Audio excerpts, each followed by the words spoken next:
Labdien tiem, kuri no jauna pievienojušies mūsu kompetentajam, ļoti interesantajam diskutētāju pulkam.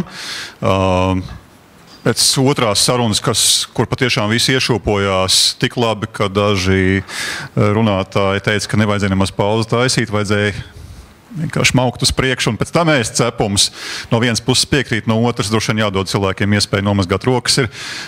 Bet es ceru, ka tā dinamika turpināsies arī šajā sarunas daļā un mēs, ja tā varētu teikt, kulminēsim ar ļoti vētrainu diskusiju un iespējams pat strīdiem un konfrontācijām par to, kas varētu būt tie neatliekamie risinājumi, tie neatliekamie politiskie lēmumi un juridiskie risinājumi, lai mēs beidzot varētu teikt, ka Latvija ir spērusi kādu būtisku soli vispārējas energoefektivitātes izrāvienu virzienā.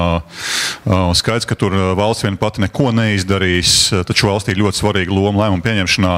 Skaidrs, ka arī privātais sektors viens pats neko neizdarīs, ir nepieciešams finansējums, kas, kā tika atzīmēts, principā privātajā sfērā eksistē, vienīgais cilvēki komersanti nav gatavi aizdot to naudu, ņemot vērā tos nosacījumus, kādi ir šobrīd. Taču, ja pieņem pareizos lēmumus, tad principā var teikt, ka nauda visticamāk būs. Un Komercbankas, protams, grib aizdot uz īsāku laiku ar augstākiem procentiem, tās nav labdarības organizācijas. To mēs no vienas puses saprotam, no otras puses negribam saprast un pieņemt. Tā kā nav pietiekami laba regulējuma, tad arī ESCO kompānijas, pat teiktu, sektors neattīstās varbūt tā, kā tas varētu potenciāli attīstīties, ņemot vērā šo tirgus potenciālu, kas svārstās kaut vai no miljārda līdz 4 pieņemsim, ka tie ir kaut vai miljards, ja, tad tas ir ļoti liels, vēlreiz atkārtoju. Un tas ir liels gan būvniecības kompāniju virzienā, gan arī potenciāli ražotāju virzienā, kur varētu šeit pat Latvijā uz vietas ražot tos materiālus, kas ir nepieciešami renovācijai un siltināšanai. Un tas būtu ļoti vērā ņemams ieguldījums Latvijas ekonomikā no apgrozījuma viedokļa un no tā viedokļa, ka daži materiāli un izēvielas vienkārši kļūtu lētāks, jo tās nebūtu jātransportē ļoti tālu. Tātad sarunas trešā daļa ar nosaukumu turpmākie soļi energoefektivitātes veicināšanā. Šeit ir pieminēts valsts politika, tiesību akti un starptautiskie mērķi. Droši vien, ka tie starptautiskie mērķi jau tika iezīmēti lielā mērā pirmajās divās sesijās. Valsts politika ļoti aktuāli. Šeit mums ir ļoti kompetenta sarunas dalībniece Andžela Petersone, kurai ir liela pieredze vides aizsardzības reģionālās attīstības ministrijā jau strādājot. No klimata un vides politikas viedokļa var novērtēt energoefektivitāti un arī šobrīd jau kādu laiku strādājot ekonomikas ministrijā, faktiski tikusi iemesta ekonomikas ministrijā situācijā, kur ir vai nu jāpeld, vai nu jāgrimst. Par laimi šobrīd vēl negrimst, un es ceru, ka tas tā arī nenotiks, un ka spiediena rezultātā nenotiks padošanās, bet fakts ir tāds, ka šis ir tas unikālais brīdis, kad mēs esam situācijā, kurā regulējums īsti nav skaidrs, kas nozīmē vienu. Ir milzīgs potenciāls tās lietas sakārtot tā, lai mēs iegūstam optimālu rezultātu. Un, tātad vēl vienreiz piesaku Andžela Petersone, ekonomikas ministrijas atjaunojuma energoresursu energoefektivitātes departamenta energoefektivitātes nodaļas vadītājas vietniece. Ivars Zariņš, Saeimas deputāts no partijas Saskaņas centrs, Juris Golunovs no Rīgas enerģetikas aģentūras, energoefektivitātes informācijas centra vadītājs un arī ar nopietnu pieredzi šajos jautājumos, Ines Olafsone no Darbdevēja konfederācijas, bijusi klāt arī iepriekšējās šajās diskusijās par energoefektivitāti, ko rīkoja Brīvības solidaritātes fonds, un būtībā var piedāvāt labu skatījumu no darba devēja, kas ir sociālie partneri valdībai skatu punkta. Un visbeidzot, bet tāpēc nebūtu ne mazāk svarīgi, bet drīzāk, es teiktu, ļoti svarīgi viens no ļoti retajiem faunas pārstāvjiem. Fauna, es šeit domāju, energoservisu kompānijas ar pozitīviem un arī netik veiksmīgiem piemēriem sadarbībā ar potenciāliem klientiem un esošiem klientiem. Tad vispirms es aicinātu Andželu dot tādu ietvaru. Andžela bija klāt arī iepriekšējā otrajā sesijā un saprot, kā mums tā diskusija šeit ievirzās. Varbūt tādā griezumā, kas varētu būt tas, ar ko mums būtu jārēķinās nākotnē, lai mēs nonāktu pie rezultātu. Lūdzu, Andžela.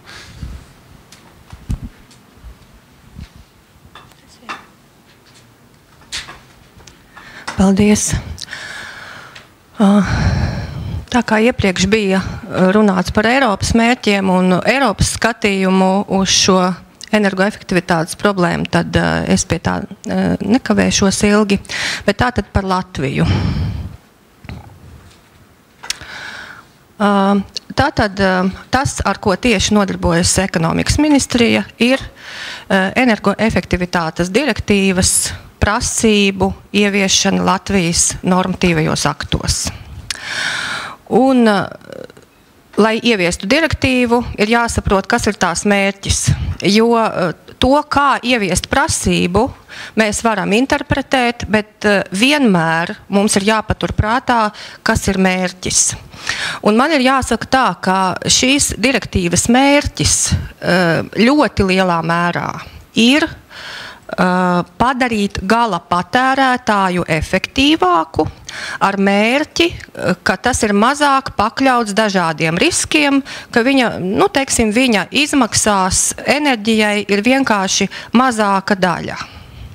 Tātad viņš tērē mazāk.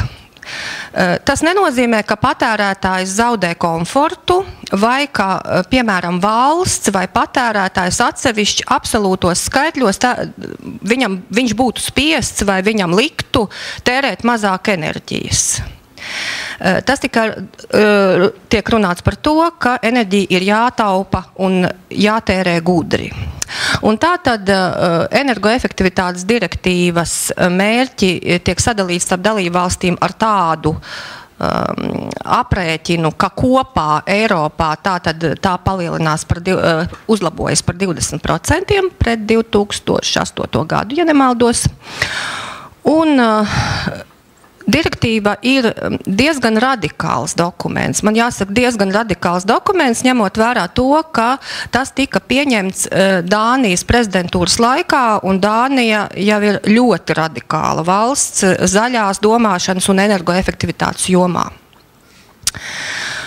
Un tātad direktīvas mērķis ir sasniegt šo energoefektivitāti ar konkrētiem pasākumiem gan enerģijas ražošanā, gan patērētāja pusē, un direktīva pieprasa, lai visi šie te ietaupījumi būtu izmērāmi un pierādīti.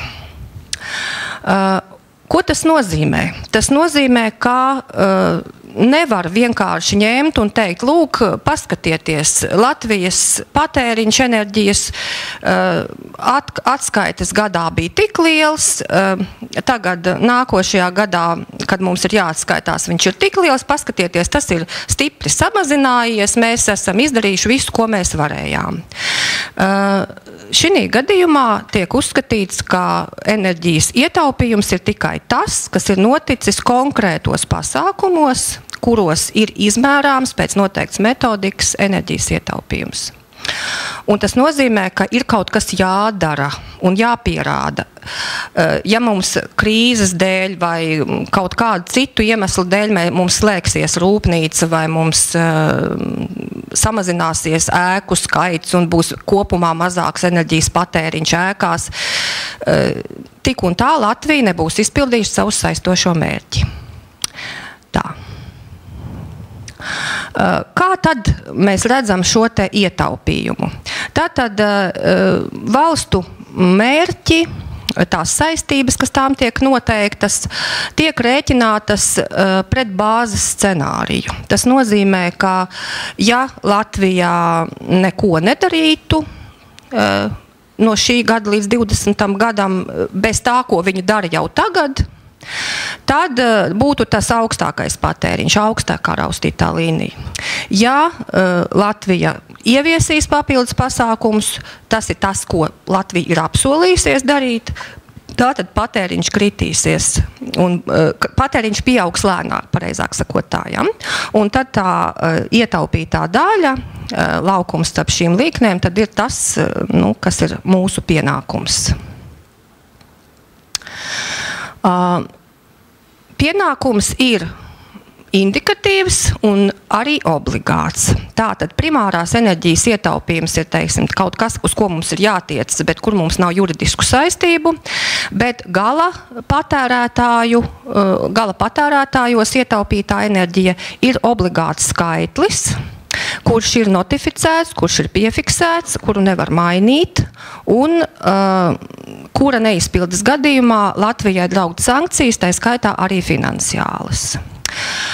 Obligātais pasākums, ko nosaka direktīva, tātad mēs varam šos te mērķus pildīt, kā mēs vēlamies, izvēlēties to ceļu, bet mums obligāti ir katru gadu jānorenovē 3% no valsts ēku platības, protams, no tām ēkām, kur ir ko renovēt, kuras neatbilst prasībām.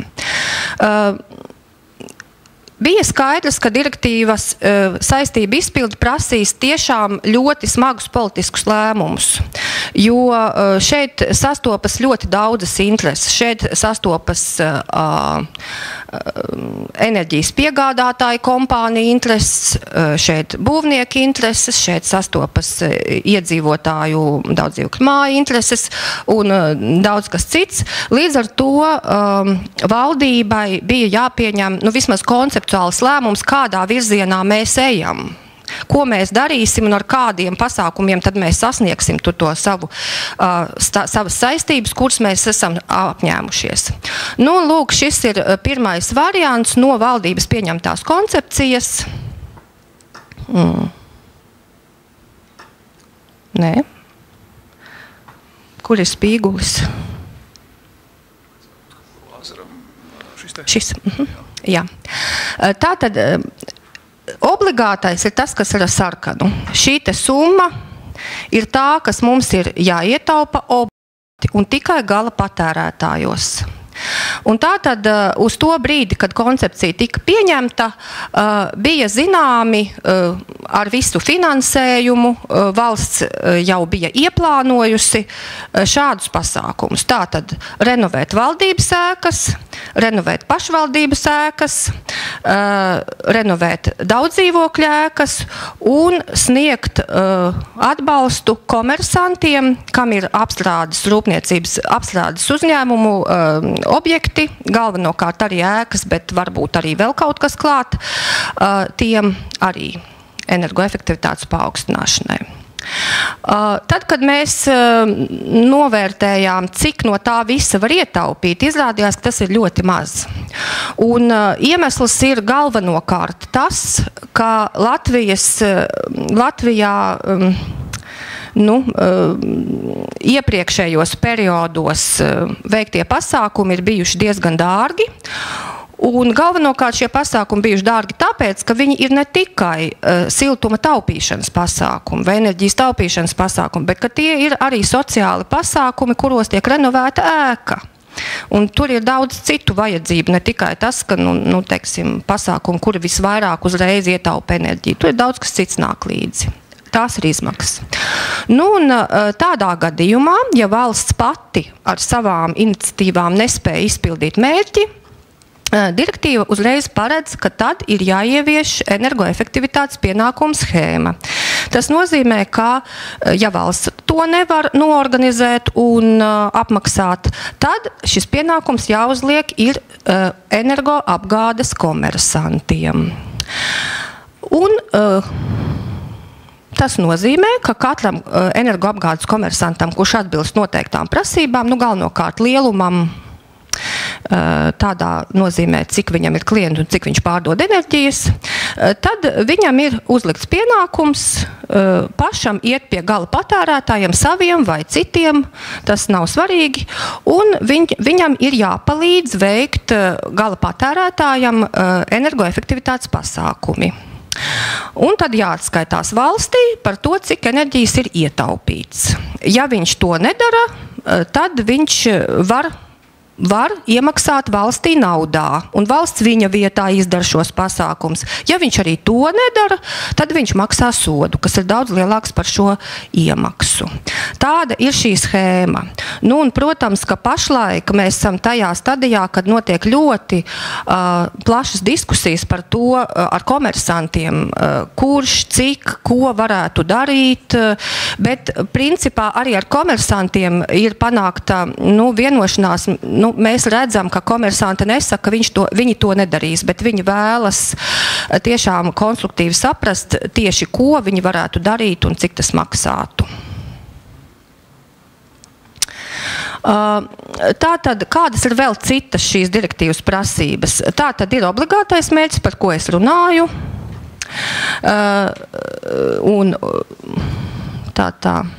Jā, obligātais valsts ēku renovēcijas mērķis, par kuru mēs pašlaik domājam, ka ja valsts iestādes izdosies saorganizēt, tad to varbūt mēs varētu arī izpildīt, jo finansējums ir paredzēts jau tam. Un tad citas prasības, kas nav saistītas, teiksim, tieši ar šādām lietām. Tātad valsts iepērk tikai energoefektīvas preces un pakalpojumus. Tā ir obligāta prasība. To mēs esam ieskrādājuši 2 likumos, jo šis attiecas arī uz ēkām. Tātad publisko iepirkumu likumā tas jau ir arī saskaņots ar institūcijām, ar Finanšu ministriju, ar citām institūcijām, valsts iestādēm, un tas pašlaik ir iesniegts ministra kabinetā, viņš gaida vienkārši savu izskatīšanas laiku, un grozījumi ēku energoefektivitātes likumā jau ir Saeimā izskatīti pirmā lasījumā, Zariņa kungs droši vien to ļoti labi zina. Un tātad energoefektivitātes pienākumu schēma, tātad tas ir nākamais, kas mums noteikti ir jāizdara. Tad direktīva nosaka, kāda obligāta informācija ir jāsniedz rēķinos iedzīvotājiem un citiem klientiem, kad viņi saņem savu enerģijas rēķinu, gan siltuma, gan elektrības, gan gāzes rēķinu. Un tās mazliet atšķiras no tā, kas pašlaik ir noteikts, pie tā mēs strādājam.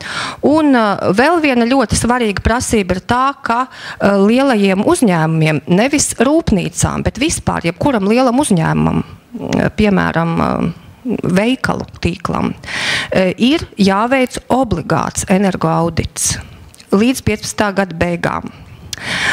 Jāsaka tā, šīs visas prasības mēs tātad ietveram vienā jumta likumā, kurš ir jauns likums būs. Pašlaik viņš ir saskaņošanā, tur ir ļoti daudz to aspektu, un tad skatīsimies, kā viņš tālāk virzīsies.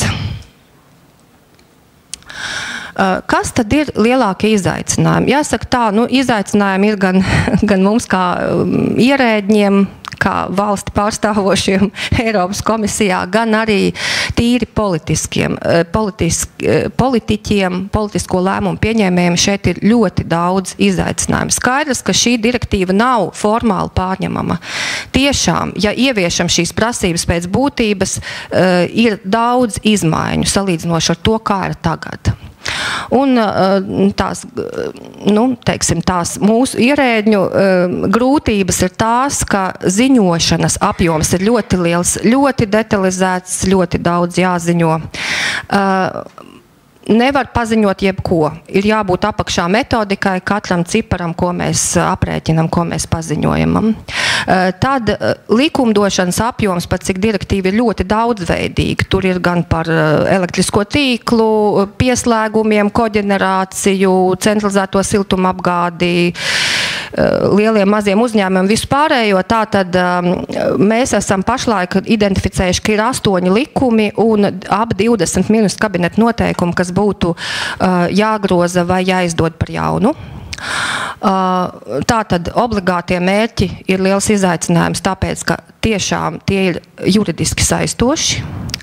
Un tātad politiski svarīgākie lēmumi, kas pašlaik mums ir jāpieņem, iet 3 virzienos. Tā ir tagadējā situācija. Tātad pirmais ir, par ko mēs pašlaik diskutējam ar komersantiem, ar pašvaldībām, tieši tas, kas bija iepriekš. Cik, kāda un kā ir jānosaka enerģijas patērētāja atbildība, lai viņš, kas ir jādara, kas jāuzdod vai kas jāpiedāvā enerģijas patērētājiem, lai viņš izdarītu to izvēli, mainīt savu enerģijas patēriņu, siltināt ēku, mainīt aprīkojumu, visu pārējo. Un šeit ir divas lietas. Viena ir tas, ko mēs viņam piesolīsim, ko mēs viņam varam piesolīt, un otrs, kādas, teiksim, piespiedu mehānismus mēs viņam varam uzlikt. To mēs pētam. Šeit jau bija runa par to, var padiskutēt vairāk. Tātad pienākuma schēma attiec uz siltuma apgādes, gāzes apgādes, elektrības apgādes. To var attiecināt arī uz, teiksim, automašīnu degvielas apgādes uzņēmumiem. Arī uz malkas piegādes uzņēmumiem to var attiecināt, jo tas viss ir enerģija Latvijas likumdošanas izpratnē. Par schēmas aptvērumu, par sekām, par izmaksām, par pasākumiem, par to mēs tagad diskutējam, jo tas tieši skar komersantu intereses. Un trešais neatrisinātais jautājums, kas pašlaik ir procesā, ir valsts energoefektivitātes fonds. Es pieminēju, ka šie komersanti, ja viņi paši nevēlēsies veikt pasākums, tad viņi varēs iemaksāt valsts fondā un valsts to veiks viņu vietā un komersantiem pienākumu vairs nekādu nebūs par šo apjomu. Pagaidām vēl tiek diskutēts par to, kāds tad šī fonda modelis varētu būt. No kādiem finanšu avotiem tas varētu sastāvēt un, teiksim, kāda struktūra, vai viņš varētu būt sadalīts pa pašvaldību filiālēm, vai varbūt ir vairāki fondi, valsts un pašvaldību, vai viens vienīgs. Tas ir diskutējums jautājums. Tātad lielākais izaicinājums ir tas, kur ņemt naudu visam tam, kas mums ir jāizdara. Skaidrs, ka darīt vajag, darīt ir ko.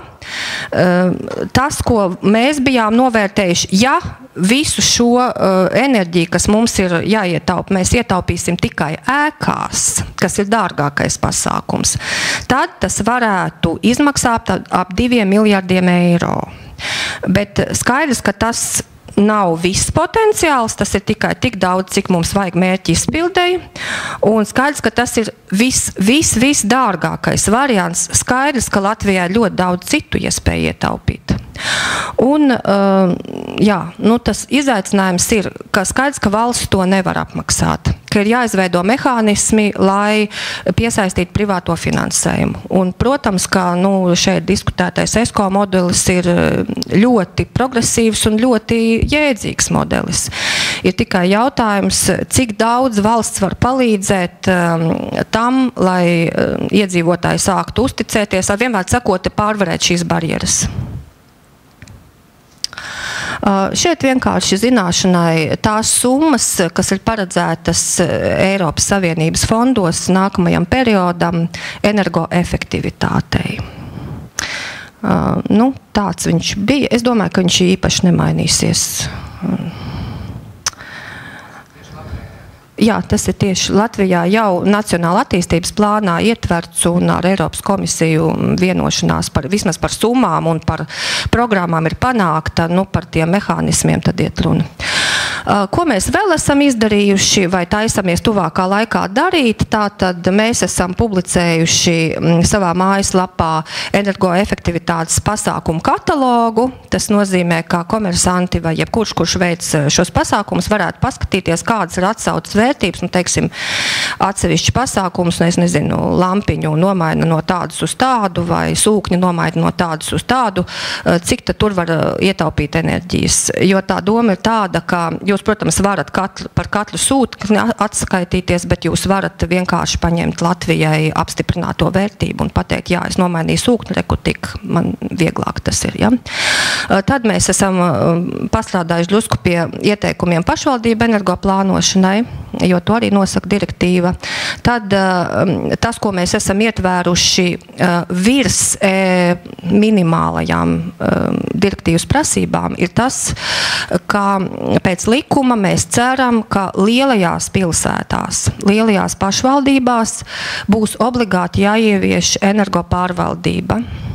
Tas nozīmē, ka būs jābūt kādam cilvēkam, kurš seko līdzi enerģijas patēriņam un kura pienākums būs regulēt to un sekot līdzi, kur varētu to samazināt. Šeit nav runa pat par naudas ieguldīšanu, šeit ir runa tikai par izturēšanās maiņu. Tad mums ir pašlaik tāda doma, ka mēs darba grupu veidosim, lai šo pienākumu schēmu kopā ar iesaistītām pusēm veidotu tādu atklātā. Un tātad tie nākamie normatīvi akti, tas mums arī liels izaicinājums. Paldies! Paldies! Manuprāt, ļoti labi stāstīties gāja kopā ar to, ko mēs pirmās 2 sesijās runājām, tīpaši arī 2. kad tuvojāmies konkrētām lietām. Kā mēs redzam, tad valsts finansējums ir paredzēts.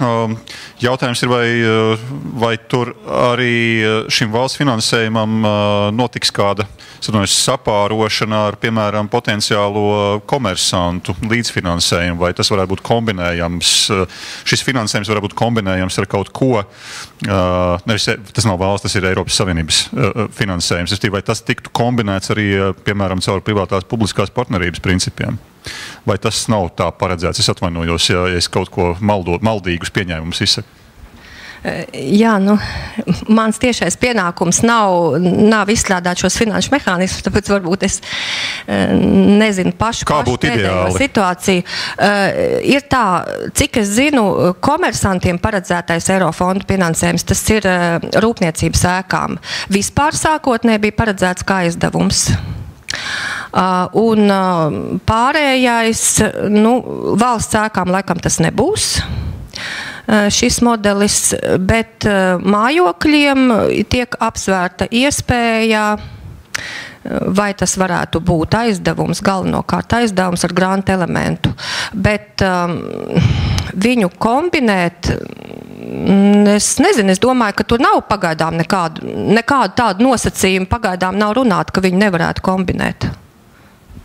Labi, neskriešu varbūt notikumiem pa priekšu, un tad pārējiem runātājiem mēs koncentrētā veidā katrs 7 minūtes apmēram iekļautos, tad mums paliktu vēl kāds labs brīdis dinamiskai sarunai. Lūdzu, Ivar, varbūt tad to savu skatījumu, ja varam, tad visi apmēram 7 minūtēs iekļaujamies. Paldies. Jā, principā mēs jau to sākām diskutēt iepriekšējā šajā puslaikā, kas mums bija. Tas, ka, manuprāt, ir acīm redzams, ka tas, kas tagad notiek energoefektivitātes šajā renovācijas jomā, principā tas notiek visur. Un tā, pareizāk sakot, notiek vai nenotiek. Un tā problēma, es te skatītos plašākā kontekstā, kur viņa sakņojas. Viņa sakņojas tanī, ka savulaik Latvija ļoti kāri norieto liberālās ekonomikas vizuli, redzot tos labumus, kas no viņas varētu nākt, bet neredzot tos mājasdarbus, kas ir jāizdara. Un šie mājasdarbi netika izdarīti. Un netika saprast tas, ka, lai liberālisms strādāt efektīvi, tur ir vajadzīgs ļoti daudz lietas ir jāsakārto. Un pamatā tas, ko mēs redzam cauri gadsimtiem no citu valstu ekonomiskās attīstības vēstures, tad liberālisms strādā pie spēcīgām attīstītām ekonomikām. Mūsu valsts, tā ir jauna valsts, arī ekonomika pašlaik attīstās, un tas, ko mēs redzam, ja mēs gribam būt sekmīgi savā attīstībā, ja mēs gribam efektīvi risināt daudzas izaicinājumus, kas mums ir jārisina, tad tos mēs nevaram atstāt vienkārši brīvā tirgus, neredzamās rokas, kuras to sakārtos, un valsts vienkārši stāvēs malā un gaidīs, kad radīsies šie visefektīvākie risinājumi. Latvijas gadījumā, un ko arī parāda citu mazu valsts un jaunu valsts sekmīga attīstības vēsture ir tāda, ka pašai valstī jābūt daudz aktīvākai, ar daudz lielāku iniciatīvu. Kaut vai piemērs, ja mēs paskatāmies tagad uz šo konkrēto jomu, uz ēku renovāciju, uz energoefektivitāti, tad ko mēs redzam? Mēs acīm redzam to, ko arī visi šī procesa dalībnieki uzsver, ka principā tas ir tāds win-win risinājums. Tad, ja mēs to daram, ieguvēji ir visi. Gan valsts būs ieguvējs, gan tas, kas tajā mājā dzīvo, gan tas, kas to siltinās, kas to visu darīs, kas veiks šo renovāciju. Bet šis process neskāpēc nenotiek, viņš bremzējas. Jo mēs izmantojam ko? Mēs it kā sēžam uz šīs liberālisma idejas, kad kaut kā tirgus paslūīt visu sakārtos. Savukārt, ja valsts aktīvāk līdzdarbotos tajā visā, tad mēs tiešām šos labumus, par ko mēs runājam, mēs viņus beidzot varētu iegūt, jo pašlaik tas viss nenotiekās. Kāds izstītos tātad Ja mēs paskatāmies konkrēti uz Latvijas specifiku, mēs redzam, ka pamatā tās ēkas, kas būtu jāsiltina, un ja mēs runājam par dzīvojumu fondu, tad tie ir tipveida projekti. Viena lieta, tātad, ja mēs ejam šo ideju, kad kaut kā tirgus, kādi atsevišķi dalībnieki mēģinās to darīt, tad mēs saprotam, ka katra māja tagad pieņem lēmumus, tad viņi meklē sev, kas to siltināšanu varētu veikt, taisa projektu. Iespējams, ka projektu taisa cilvēki, kas viņu nekad nav taisījuši, nav zināms, kāds viņš būs. Un šeit sāks jau veselas problēmu ķēdīte, kura nerisinās paralēli. Banka, kurai jāfinansē šis projekts, viņa skatās uz to māju, un viņai nav pārliecības. Viņiem tur sanāks kaut kas, nesanāks, kā tur būs tālāk. Savukārt, ja mēs paskatāmies to tādā valstiskā līmenī, tad mēs redzam, ka principā tad jau sākot no paša projektēšanas, jau no lēmumu pieņemšanas līmeņa, mēs varētu padarīt to krietni efektīvāku. Tad, ja mēs redzam, ka šis projekts tik tiešām šī lieta ir izdevīga un pirmkārt jau pašiem šiem mājokļu īpašniekiem, tad šeit varētu būt tieši tā, kā to Reini minēja, iespējams arī politisks lēmums par to, ka vienkārši mums tas visām šīm mājām ir jāizdara. Un vai nu to izdara, tad īpašnieki paši sanāk kopā, un tad viņiem attiecīgi ir kaut kādi burkāns par to, ko viņi saņem, vai arī tad tas notiek likuma kārtībā, vienkārši šādas mājas tiek siltinātas, tiek taisīts projekts, kurš pa lielam būs tipveida projekts, viss būs zināms, tātad viņu varēs uztaisīt efektīvi, ar mazāk kļūdām un ar mazākām izmaksām. Un tālāk, ja mēs to paceļam jau tādā, kā konvejera režīmā, kad ir nevis atsevišķas 1-2 mājas tiek siltināts, bet mēs zinām, ka tā ir programma, tad bankas tālāk var reģināt, kāds ir pieejamais finansējums, vai citi finansu avoti. Viņi var izreikināt šos riskus, ko viņi nevar izreikināt katrai atsevišķai mājai, bet ja valsts līdzdarbojas un, teiksim, nāk ar kaut kādām garantijām nosacīt savus riskus, jo kur ir tā problēma, kāpēc finansējums ir tik dārgs? Jo bankas daudzām lietām viņas netic, viņas nespēja izreikināt šos riskus, un tāpēc finansējumu, viņas ierēķina šī finansējumā šos iespējamos riskus, kurus valsts varētu nosegt. Ja viņi paskaidrot, ka redziet to un to, mēs garantējam, ka šādu risku gadījumā jūs savu naudu nezaudēsiet. Finansējums uzreiz kļūtu lētāks, viņš kļūtu krietni pieejamāks. Tā ir viena joma. Otra, to, ko mēs runājam par šo lēmumu pieņemšanu, kad to arī varētu padarīt krietni vienkāršāku, līdz ar to uzreiz mēs varētu prognozēt, kāds ir šis ražošanas apjoms, un tad mēs šeit uz vietas varētu beidzot savu ražotni, kur atkal ir grūti izveidot, jo nav zināms, uz kādiem apjomiem viņa būs vajadzīga. Bet ja mēs zinām, ka tā ir tiešām iet kā programma, kā tāda lavīna, kur izies cauri visai valstī, un šis darbs tiks izdarīts, tad šeit ir atkal papildus ekonomiskais efekts, ka mēs šeit varam tiešām veidot efektīvu ražotni. Tālāk šie pašas siltināšanas kompānijas, šie fondi, viņi varētu plānot savu biznesu un būt krietni efektīvāk. Un galā, ko mēs iegūtu, kad ja Latvijā mēs kaut ko tādu spētu paveikt, tad principā mēs uztaisītu eksporta spējīgu industriju, kur varētu tālāk iet pie mūsu kaimiņiem un darīt to pašu. Tā kā šeit ir ļoti liels potenciāls, vienkārši milzīgs potenciāls. Mēs nerunājam tikai par tiem miljardiem, kas šeit guļ zemē, kurus mēs nevaram pacelt tikai tāpēc, ka pati valsts vienkārši vairāk tā nolaistām rokām sēž un skatās, minstinās un nevar saņemties to sākt darīt.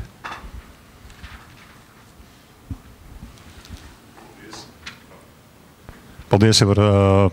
Patiešām tālāk mikrofonu nodeva pareizi. Ines Olofsona no Darbdevēju konfederācijas. Droši vien tur arī ir jums kā sociālajiem partneriem ir redzams gan problēmas, gan ieguvumi no tiem procesiem, kas šobrīd norit un no tā, ar ko tas varētu rezultēties, labāka energoefektivitāte. Es nestādos priekšā, kas tieši varētu būt visi tie ieguvumi no tā, ka mēs uzlabotu energoefektivitāti. Pirmkārt, es gribēju atzīmēt, ka mēs dzīvojam demokrātiskā valstī un nekādā gadījumā nebūtu pieļaujama pat tāda doma, ka kaut kas darāms ir piespiedu kārtā.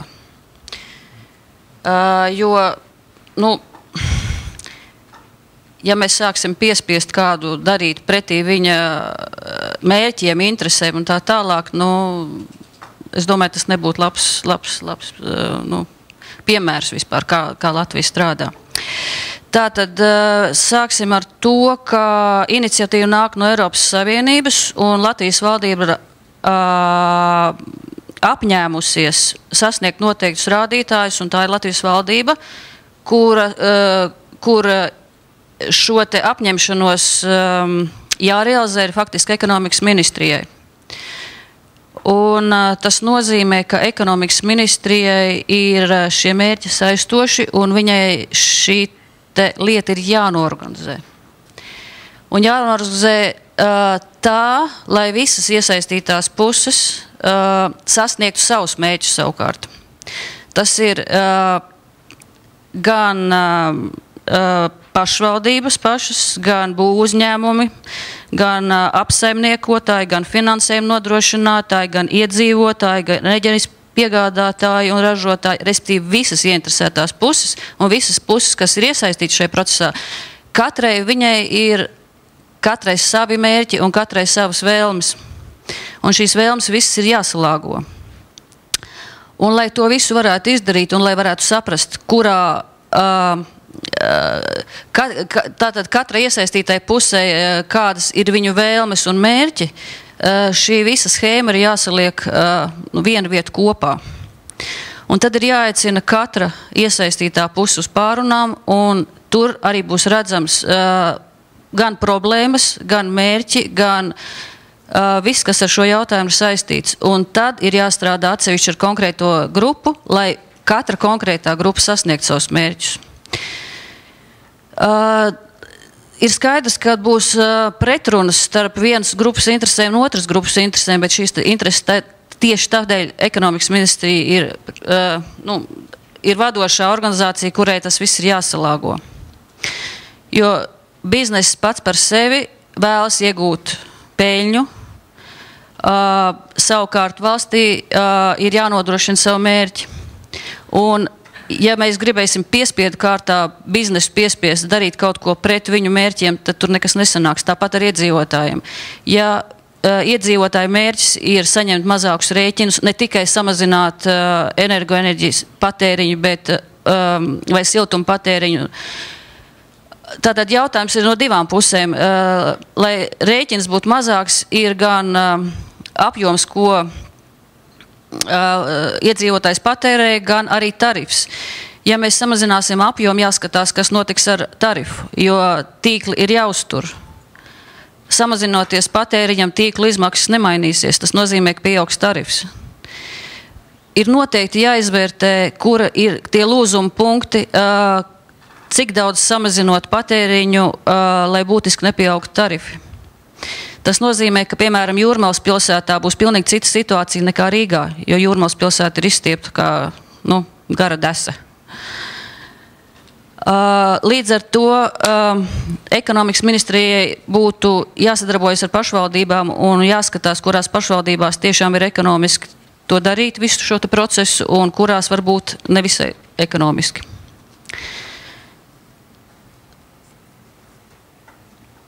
Tā, kas vēl bija? Tā tad pēc renovācijas periods viens no riskiem, kas vēl netiek publiski apspriests, ir tas, ka nekustamā īpašuma nodokļu tikt pārskatīts, jo mainās ēkas katastrālā vērtība. Valstiski svarīgi ir dot pareizo signālu, kad cilvēki nemaksās vairāk tikai tāpēc vien, ka viņi renovējuši savu ēku, un tas būs tā kā sots viņiem par to, ka viņi ir tomēr veikuši.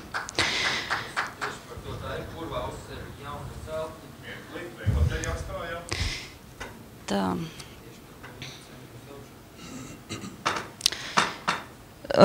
Tālāk vēl viens jautājums ir par zudumiem tīklos.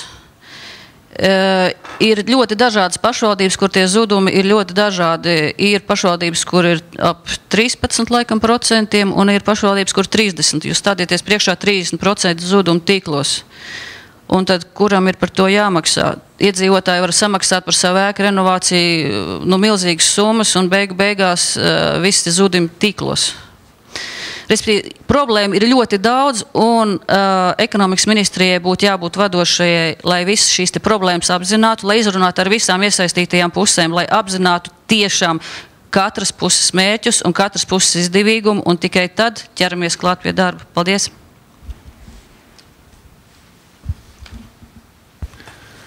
Paldies, Juri. Jā, mikrofonu lūdzu paturi. Juris Golnovs, Rīgas enerģētikas aģentūra.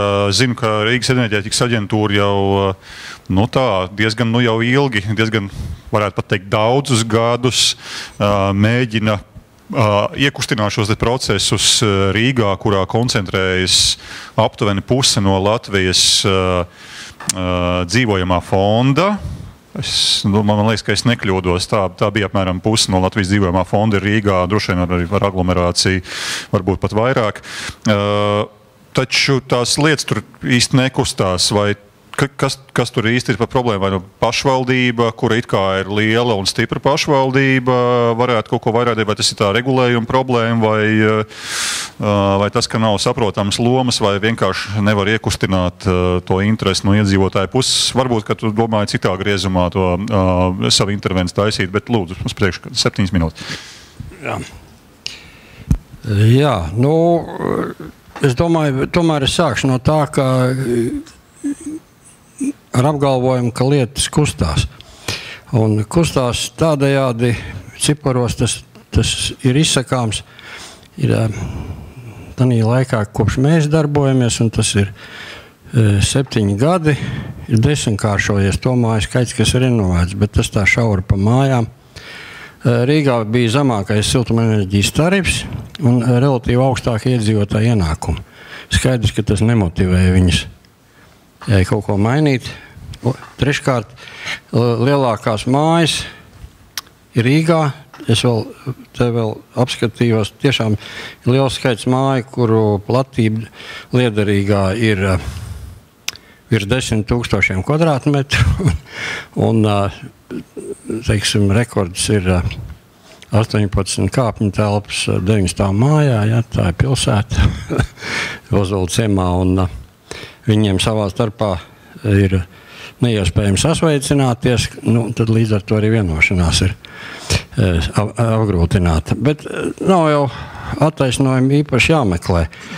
Ir vienkārši vajadzīgi paraugi ir, un mājas, kuras tiek renovētas tieši grupējas ap tām, kas ir šos solis spēruši. Tas ir gan Gaujas ielas rajons, gan Imanta, gan Berģu iela, tur var nosaukt. Man tā jāsāk ar spamu papīra formātā Rīgas ilgspējīgas enerģētikas rīcības plāns. Viņš ir Rīgas enerģētikas aģentūras mājaslapā.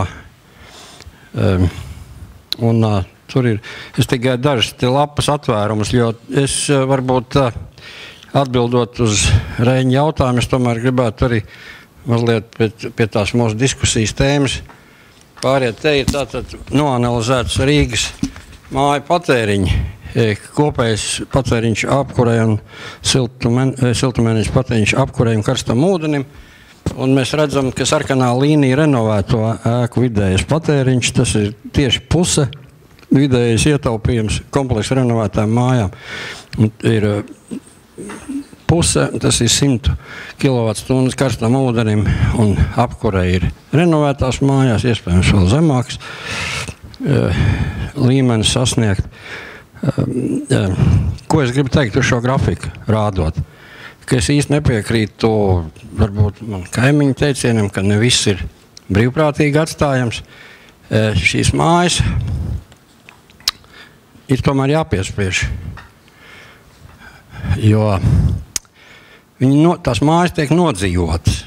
Tas ir stāsts par buldozeri vai nē, pēc gadiem 15. Un ja kādreiz ir ieguldīt līdzekļi, nevar atļauties tos līdzekļus aizlaist postā, tas būtu gan jaunas emisijas, gan nepamatot resursu izšķērdību. Kaut arī varbūt kaut kādā posmā uzņēmēja darbību tas veicinātu. Un tātad 190 kW. Un te ir tas, kad mēs Rīgas enerģētikas aģentūra arī ministrijai iesniedzām priekšlikumu, ka tas līmenis likumdošanā, kas ir tā kā motivē iedzīvotājs, jeb bez viņa piekrišanas ļauj ēku pārvaldītājiem veikt virkni pasākumus, būtu jāpazemina šis līmenis. Tas, protams, jāizsver zem kura no tiem cipariem. Un es pat nāku no tādu pasākumu, kur arī runāju par to pienākumu schēmu. Es gribu paspēt savās, vēl man ir kādas minūtes, 2, ja? Jā, tad tiešām tā ir, ka šī pienākumu schēma, ja viņa tiek uzlikta siltumražotājiem, tad viņa darbojas pretī, ja tikai siltumražotājiem, tad viņa darbojas pretī šiem sociālajiem mērķiem. Arī, jo tiem, kas renovēs, jeb tām mājām, kuras renovēs, protams, varbūt nepalielināsies siltuma rēķini. Viņiem samazināsies iespējams, bet tām mājām, kas netiks renovētas, viņas, sociālais sloks tiem iedzīvotājiem būs daudz lielāks un faktiski nemaksātāju procents pieaugs. Tarifs būs lielāks dēļ tā, ka jāinvestē līdzekļi. Un, ja tagad ir 95, kā Siltuma apgādes asociācija teica šai pasākumā, 95% maksāšanas līmenis, tas šīm nerenovētām mājām, uzkraujot visu tiem siltuma ražotājiem, tad faktiski izkropļos mazliet arī to sociālo sektoru. Un ko es vēl gribēju teikt, kad liela iespēja ir varbūt pārlikt uz transportu, mēs uz tām ēkām tā nocentrējamies. Rīgā ir 10% Rīgas pašvaldībai piedarošas sabiedriskās ēkas salīdzinājumā ar dzīvojamo sektoru. Tātad dzīvojamais sektors ir dzīvojamā ēka sektors 10 reizes lielāks. Bet transportā ir emisijas ievērojams, un šodien Artur teica, ka mums ir neekonomiski automobīļi un veci un vajagot jaunus. Bet es domāju, ka sakārtojot pilsētā transportu tādējādi, lai vairāk būtu bezizmešu sabiedriskais transports, kā tas Stokholmā, neļaujot viņiem privātiem stāvēt korķos pilsētas centrā, tiek gan enerģija ietaupīt, gan veselība, gan mūsu dārgais laiks. Paldies. Arī netik sociāldemokrātiskajā Londonā, starp citu, ir jāmaksā par privātu mašīnu, par iebraukšanu ar privātu mašīnu Londonas centrā, kas parāda to domāšanas veidu un to atziņu, ka ir jārada neērtības sajūta tiem, kuri vēlās varbūt vairāk patērēt enerģijas, kuri gatavi vairāk enerģijas patērēt un kuri grib kaut kādas īpašas privilēģijas vai mazliet vairāk nekā citi, vienalga kādu iemeslu dēļ. Ja šo atstāja brīvā plūsmā, tad nav motivācijas vienkārši samazināt tie pētījumi, gan Starptautiskā enerģētikas aģentūra, gan arī Eiropas komisijas virkni pētījumu pēdējo 10 gadu laikā, kas attiec uz energoefektivitāti un enerģijas patēriņu paradumiem, tie secinājumi ir tādi, ka visefektīvākais veids, kā samazināt enerģijas patēriņu līdz optimālam līmenim, ir dārgāka enerģija. Lai cik tas nežēlīgi neizklausītos, bet tas ir visefektīvākais instruments, tās ir tās sāpes, caur kurām ir jāiziet un kas liek rīkoties, kas liek progresēt. Man patīk, ka šeit iezīmējās jau mazliet konfrontācija. Tas nozīmē, ka mums vēl būs iespēja mazliet padiskutēt brīvprātīgi, piespiedu kārtā, par pret ļoti labi. Tas ir ļoti svarīgi. Šeit ir ļoti svarīgas atbildes uz šiem jautājumiem. Iespējams, ka pareizās izvēles ir jaukti modeļi, kur ir gan brīvprātīgi, gan burkāns, gan pātaga, ja tā mēs varam izteikties. Bet pirms burkāna un pātagas es īsti nesaprotu. Es esmu dzirdējis no diezgan daudziem gan Rīgas iedzīvotājiem tieši vairākiem projektiem, kurus daudz dzīvokļu mājas iedzīvotājs ir uzrunājusi viena ESCO kompānija, piedāvājusi renovēt ēkas. Gadu ilgušas pārunas, ir pat sākotnēji izdevies savākt 50+1% no iedzīvotājiem, sākusies līguma saskaņošana, attiecību finalizēšana starp ESCO kompāniju un pašvaldību un iedzīvotājiem, tad trīspusējā gan arī sadarbības padome. Un beigās tomēr kaut kāda iemesla dēļ šie 50+1% ir pārvērtušies 49% un projekts ir nogruvis un iedzīvotāji spekulē, ka tur jau viņi kaut ko tur tie pārējie divi dalībnieki nesadalīja apsaimniekotājs un tā ESCO kompānija. Un iedzīvotāji saka, mums šī sociālā ekonomiskā drošība nav, jūs mums tomēr nepierādījāt, kā mēs tur beigās dzīvosim labāk, jūs mūs beigās tur uzmetīsiet. Šis, protams, ir stereotips. Tas ir tas, ko es reāli esmu dzirdējis nevienu reizi un no ļoti vairākiem konkrētiem gadījumiem. Un es esmu ļoti apbēdināts, jo tās mājas noteikti tuvināsies līdz ar to, ka netiek reunēts. Noteikti tuvināsies tai buldozeru stadijai, par ko Juris runāja pirms brīža. Diemžēl tas tā būs. Lūdzu, visbeidzot, bet tāpēc nebūtu nemazāk svarīgi, Raivo Damkevits, Renesko, tādas retās faunas pārstāvis. Lūdzu. Jā, paldies. Es gan gribēju mazliet savādāk kā plāksnē pavērst nedaudz to diskusiju, bet tā ievadam es pateikšu. Jā, daudz taisnības dzirdēju ievadvārdos, bija daudz patiesība, tomēr tas, ko es vēlos teikt, ir, ka ir atradušās Latvijā ēkas, kuras uzticējušās ir ESCO projektiem, un tajā momentā, un kur ir, teiksim, šie te balsojumi bijuši robežās no 55 līdz 94% par renovāciju ar ESCO. Un dotā momentā pašlaik tiek pabeigtas renovācijas, pēdējie renovācijas darbi 14. un 15. ēkai Latvijā, kas ir renovēta ar pēc ESCO, jeb energoefektivitātes līguma principu.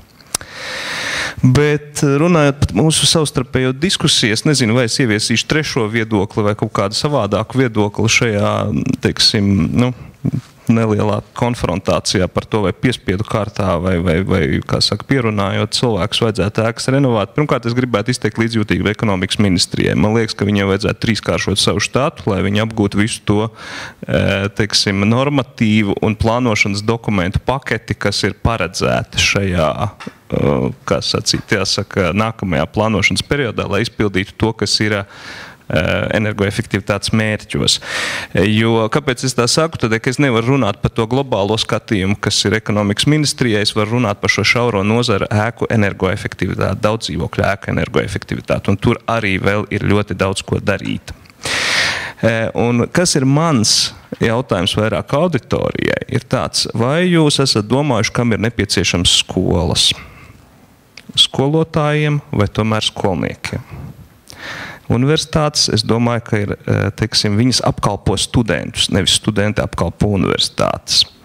Un tas, ko es gribu ar to pateikt, teiksim, mēs dzīvojam ļoti interesantā laikmetā, kad bieži vien ražotājs vai, teiksim, kā lai pasaka, reklamētājs diktē to, ko tev būs gribēt. Un šeit es gribētu teikt tā, ka manā izpratnē, un ESCO uzņēmumu izpratnē droši vien arī galvenais ir patērētājs. Tātad viņš ir tas, kuru būtu jāapkalpo visiem pakalpojumu sniedzējiem. Un mums ir viena liela kopīga bēda, kas te dažādos aspektos izskanēja. Ir šis konkrētais patērētājs, daudz dzīvokļu mājas dzīvokļu īpašnieks, viņš nezina, ko viņš vēlās. Pilnīgi noteikti mēs zinām, ka viņš vēlās maksāt mazāk.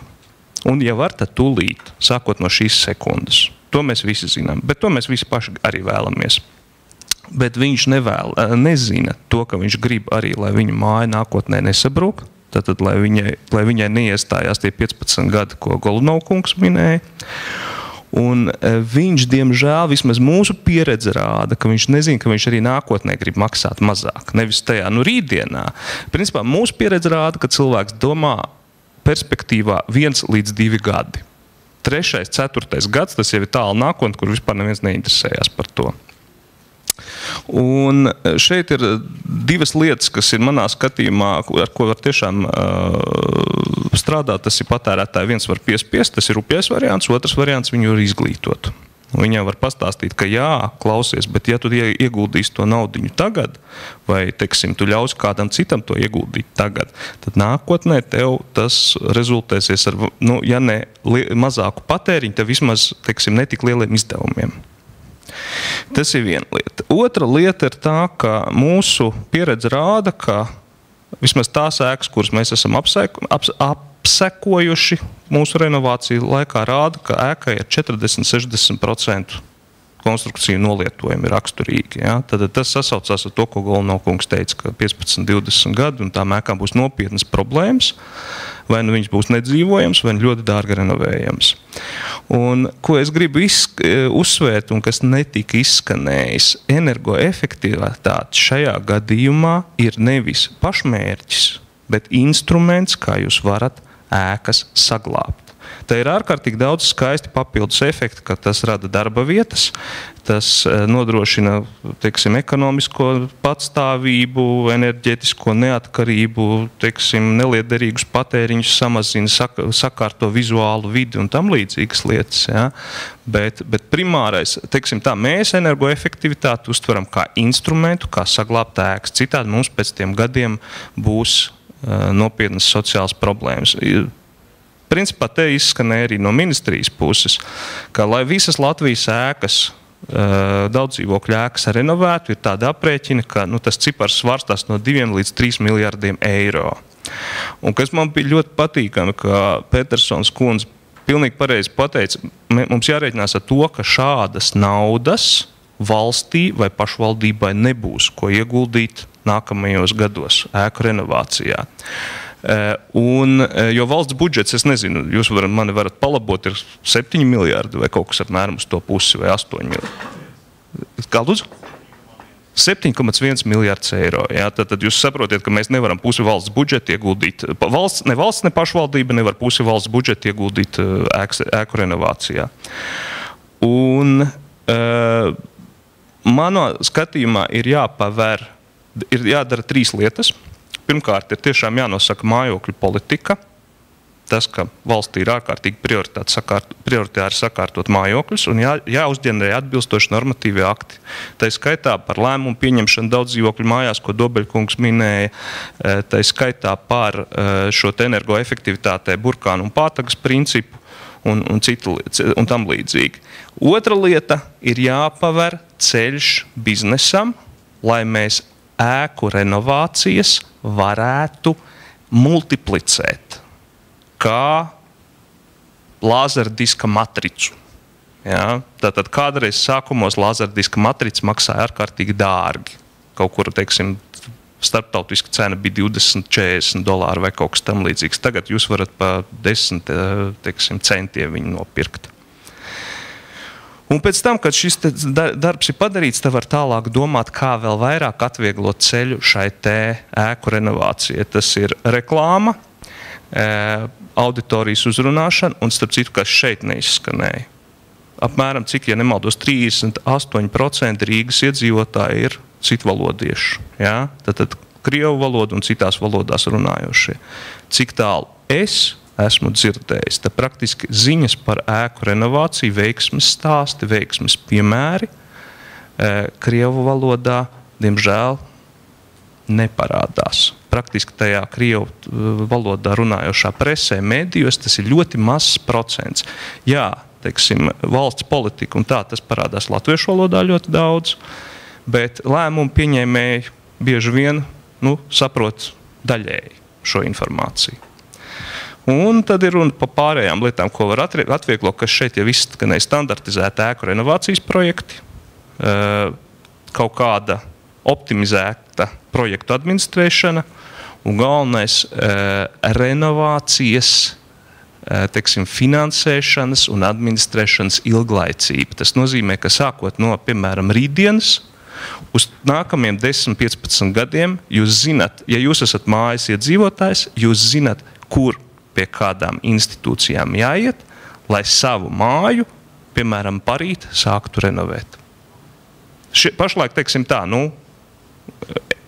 varam iztēloties. Es esmu mājas iedzīvotājs, pastāstiet, kāds man, kur man jāiet, lai es garantēti varētu uzsākt pavasarī savas mājas renovāciju. Kur? Nekur. Dotā momentā nav tādas vietas. Ļoti optimistiski.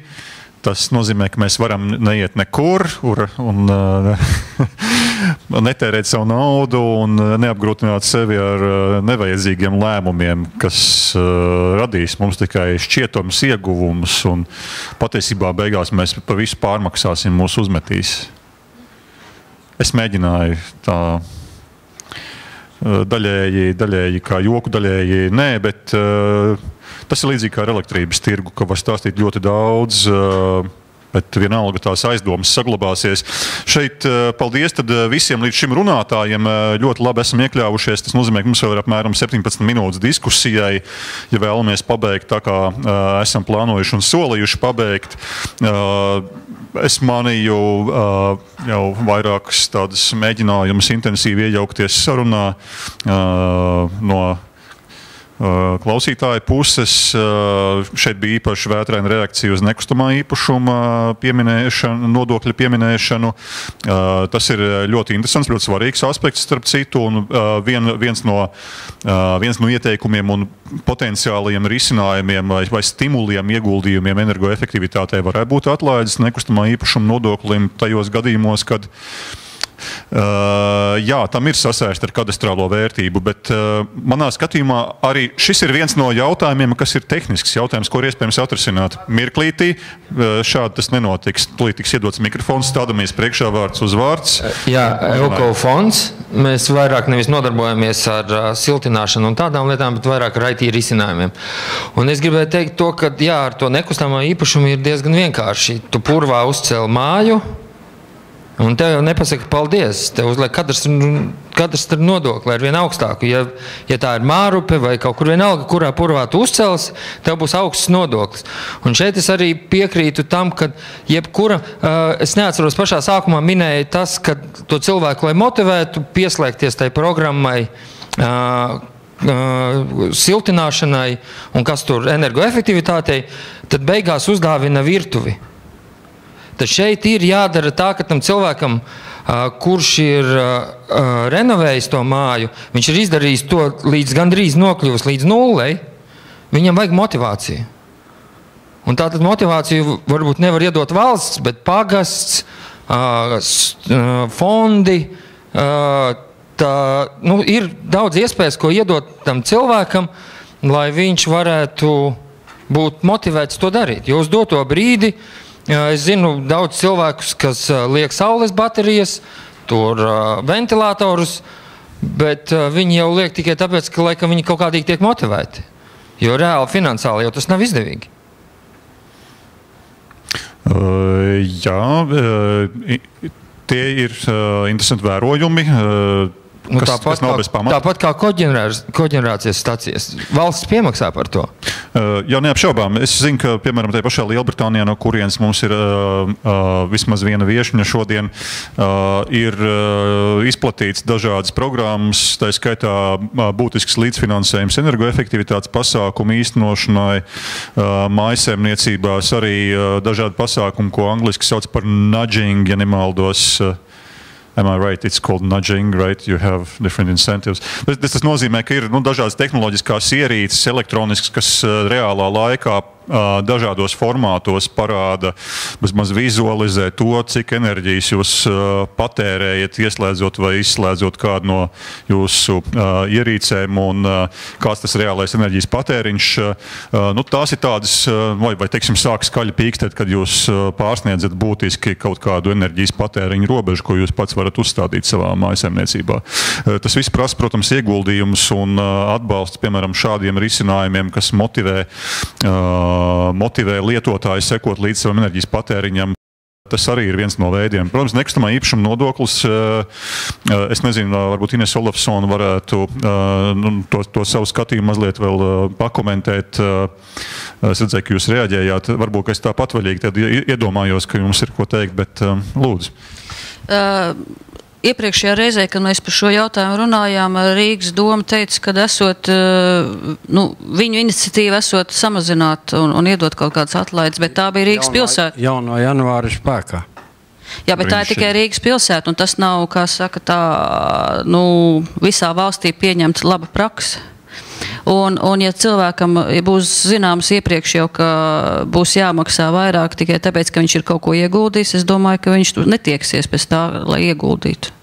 Jā, jo neapšaubām tā loģika ir tāda, ja tu ieguldi energoefektivitātē, tavu īpašumu vērtība teorētiski ceļās, un tas nozīmē, ka arī lielāks nodoklis jāmaksā tieši tādēļ nodokļa atlaida vismaz kādu laiku. Tas varētu būt viens no reāliem instrumentiem, kā stimulēt.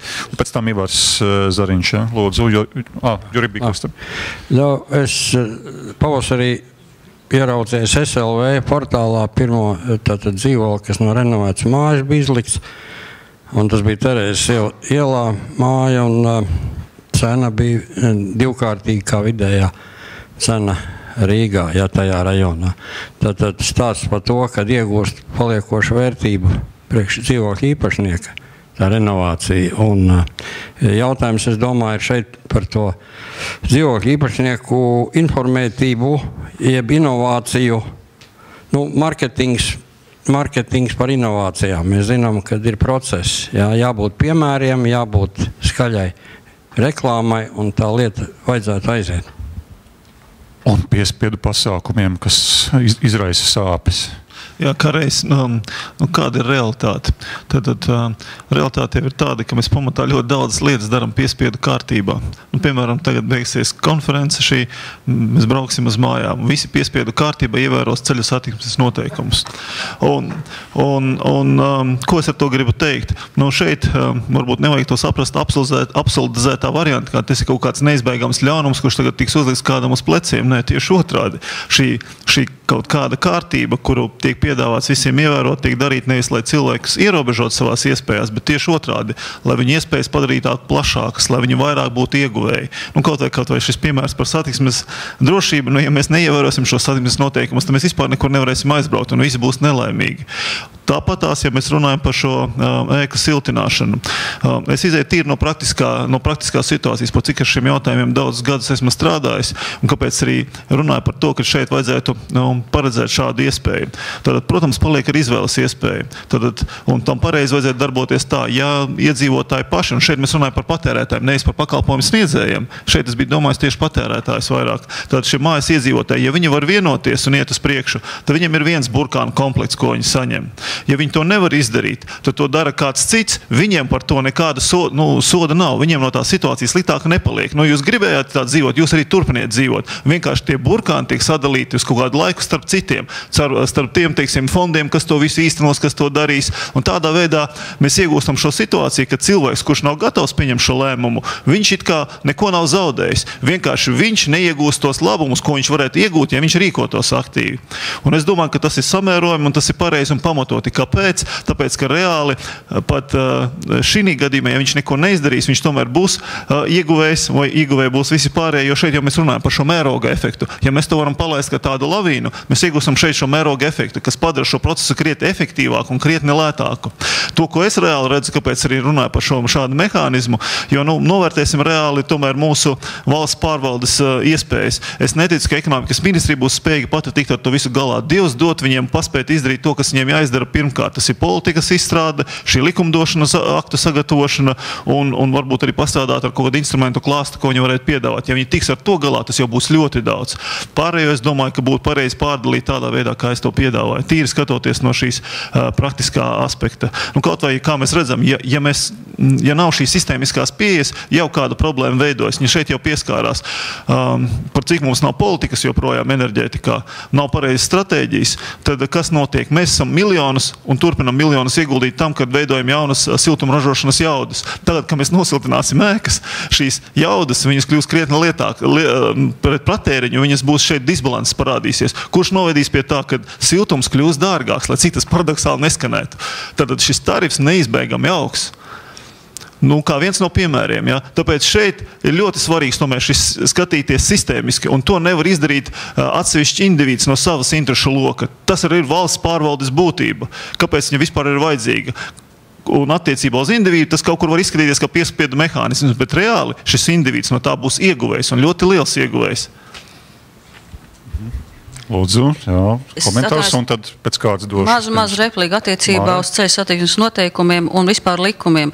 Likums mēs tomēr veidojam tādus, lai lielākais vairums viņus akceptētu, un ja lielākais vairums kādu likumu neakceptē, viņš viņu nepilda. Un attiecībā uz ēku renovāciju, ja kaut kāds likumdošanas iniciatīvas būs lielākai daļai tomēr ir jāpiekrīt tam regulējumam, kur tiks veidots. Un tāpēc es gribu teikt par to piespiedu mehānismu. Ceļu satiksmes noteikumiem mēs piekrītam tomēr vismaz 99%. Un tas attiecās uz nākošo. Nē, tur ir cita problēma. Tas, ka nav pareizi saregulēts ātrumzīmes. Nu, redziet, tur jau ir par to runa, par to samērīgumu. Tur, kur cilvēki redz un saprot, ka tas viņiem ir izdevīgi, viņi to pieņem. Un šeit ir tieši šis gadījums.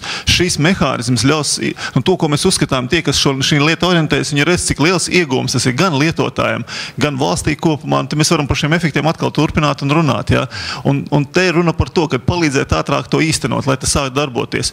Es izēju no tā, ka ņemot vērā ideālā gadījumā, protams, mēs sēžam, runājam, valsts tērē informācijas kampaņās, visu to stāst, kas arī būs jādara.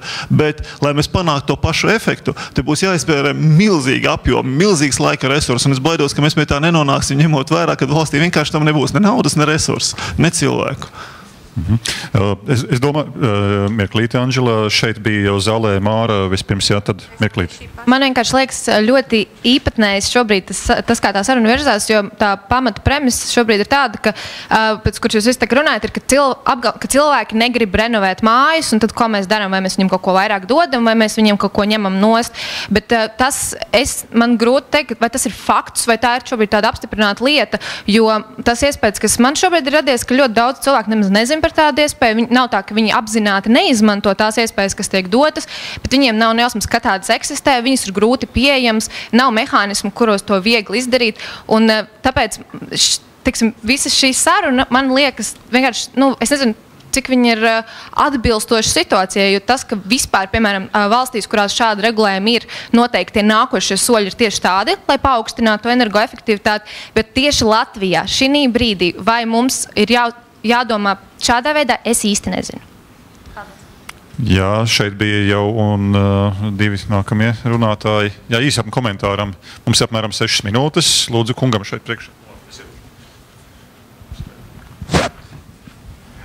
Visam, ko mēs šeit runājam, jau sen es zinu, ka tā vajag un pilnīgi piekrītu. Bet mums ir ļoti nopietni apgrūtinājumi. Pirmais. Visu iepriekšējo gadu Saimas impotence. Absolūti nekāda virzība šajā virzienā nebija. Otrs, vēl sliktāk. Pieņemtie privatizācijas noteikumi, dalītais īpašums, zeme un māja pavisam atšķirti, un zemes spekulanti atņem to pašu naudu dzīvokļu īpašniekiem, ko viņi varētu izmantot šim nolūkam. Tas ir siltināšanai. Un ja to visu, ko šeit dzirdējām, uzņemtos viena kopīga institūcija, kas to visu koordinē, tikai tad varētu sākties kaut kāda darbība. Ja var īsi mazu komentāru par šo, lai būtu saprotamāks, par šo it kā piespiedu mehānismu, tad šeit runa nav tikai par individu un valsts attiecību. Runāja par to, ka šis mehānisms, viņš rada šo stabilitāti, šo paredzamību arī citiem spēles dalībniekiem, kaut vai tām pašām komercbankām, tad institūcijiem, kas gatavos to finansēt vai gatavos to darīt. Ja ir šāds mehānisms, tad visi var rēķināt savus riskus, visi var rēķināt savus izdevumus un galā sistēma no tā kļūst saprotamāka un efektīvāka. Pašlaik ir tā, ka pat daudzi tie, kuri saprot, viņi tādā tautas valodā aplaužās pirmajā solī, kad viņi iet un mēģina kaut ko darīt, un viņi uzzina, ka Komercbanks viņiem pasaka, ziniet, pēc likuma jums tagad ir 50+1, bet ja jūs nedabūsiet vismaz 80 vai 90% no iedzīvotājiem, tad mēs jums tomēr to naudu nedosim. Jo mēs tam un tam neticam, tas un tas nenotiekās. Un redziet, tīri no praktiskās puses izejot, šis ir optimālais risinājums, ka mēs radām šādu opciju. Vai nu uzņēmumi, vai nu iedzīvotāji paši ar savu iniciatīvu iet un savāc visus burkānus, vai arī, ja viņi to nedara, tad viņu vietā to izdara citi mehānismi, un galu galā viņi nav zaudētāji. Vienkārši viņi neiegūst to, ko viņi varētu iegūt.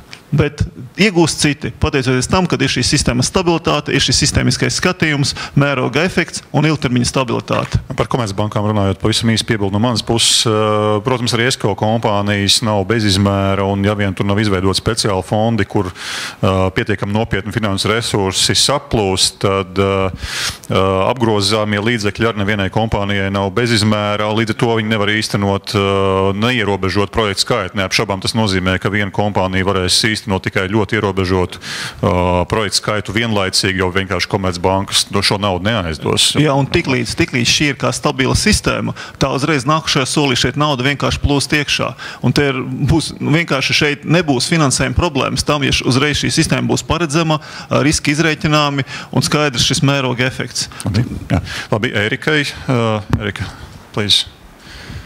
Thank you. Yeah, just a quick one. It was mentioned that liberalism works well in strong developed economies, and I think it was and in the less developed economies, strādā liberālisms un mazāk attīstītās ekonomikās šis liberālisms īsti nestrādā, un iespējams tas ir arī Latvijas gadījums.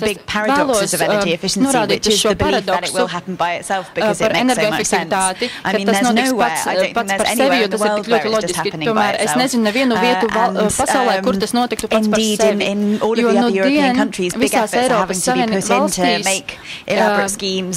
likumdevējiem jāizstrādā schēmas, ir jāmeklē finansējums, lai energoefektivitātes pasākumi darbotos. Un pat apvienotajā karalistē, sort of, well, it's a pretty liberal place in many cases, but even there they're actually considering some legislation which would require landlords to bring buildings up to a certain level of building energy performance. So I think Latvia is just dealing with the same problems that everybody else is, in the sense that more effort needs to be made to deliver energy efficiency.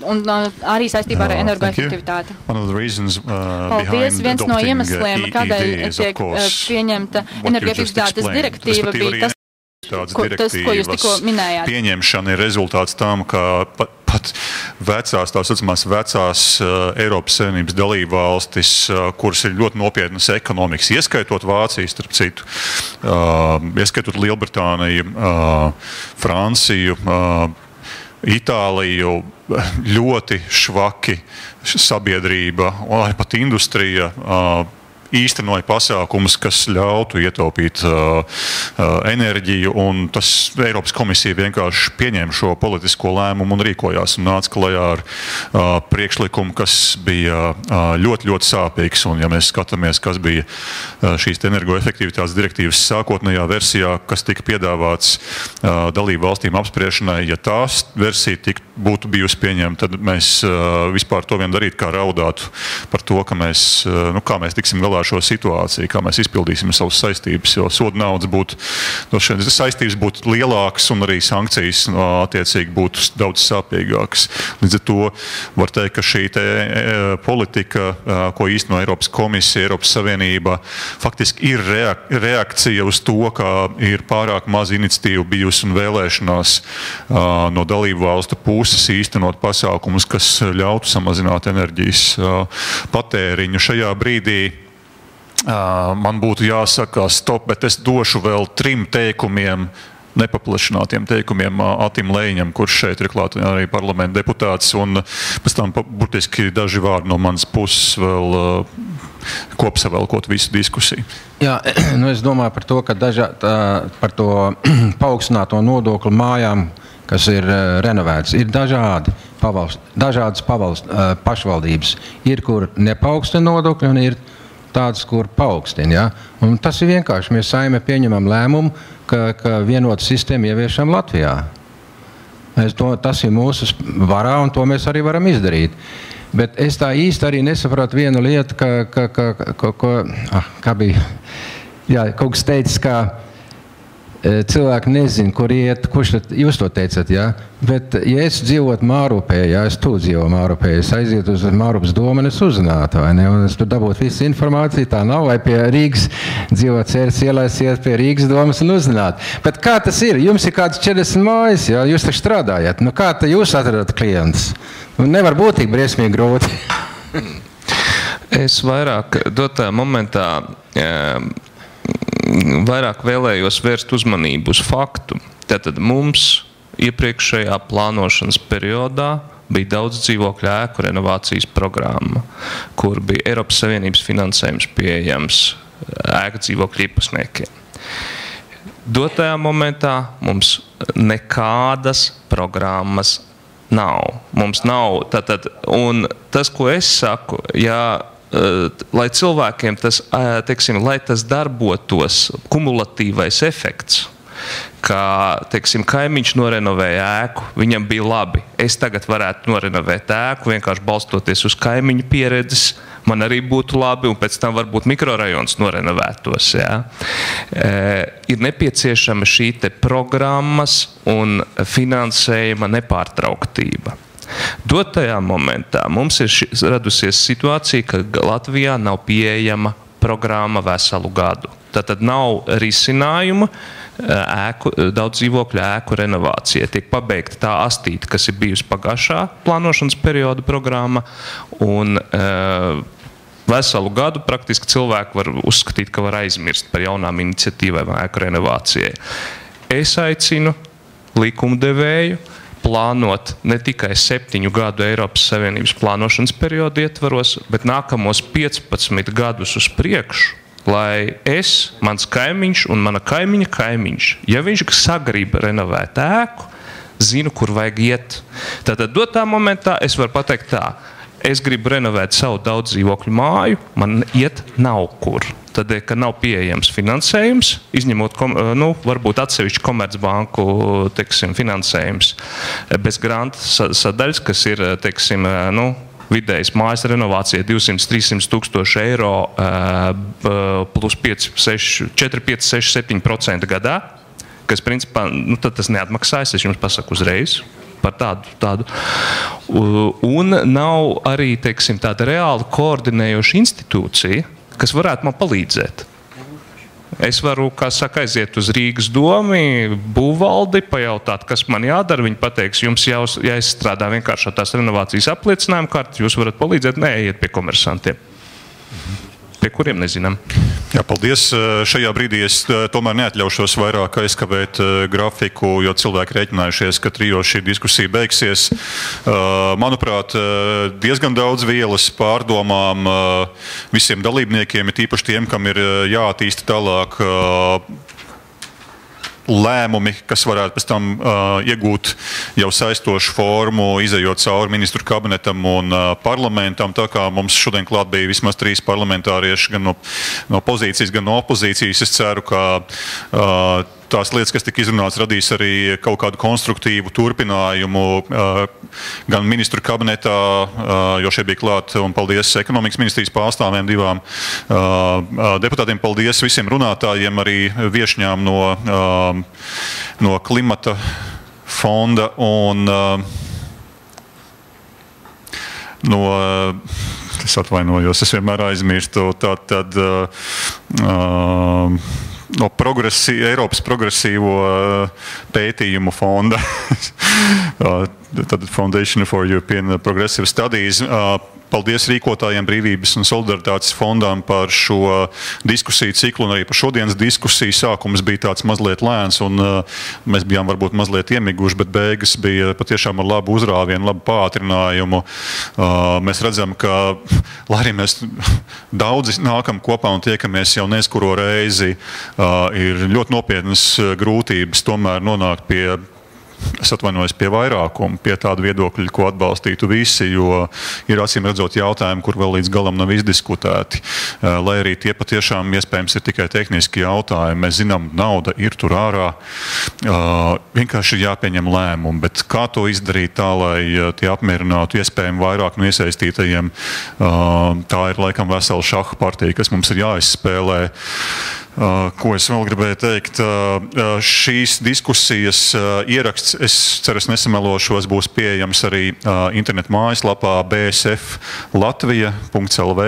Visiem, kuri reģistrējās kā dalībnieki, tiks aizsūtīts arī aizsūtīts saite uz šīs diskusijas ierakstu. Būs arī diskusijas kopsavilkums un visticamāk arī šī diskusija cikla secinājumi politikas ieteikumu veidā aizceļos līdz ekonomikas ministrijas ministrijai, nezinu, vai ministru kabinetam kā tādam, bet noteikti arī uz tautsaimniecības, uz Saeimas attiecīgajām komisijām, visticamāk tad pašvaldību komisiju un tautsaimniecības komisiju ar aicinājumu un ieteikumiem rīcībai un politikas lēmumiem. Vēlreiz liels paldies par jūsu pacietību, izturību un labo pienesumu šajā diskusijā, un lai jums jauka atlikusī diena un patīkama nedēļas nogali. Paldies!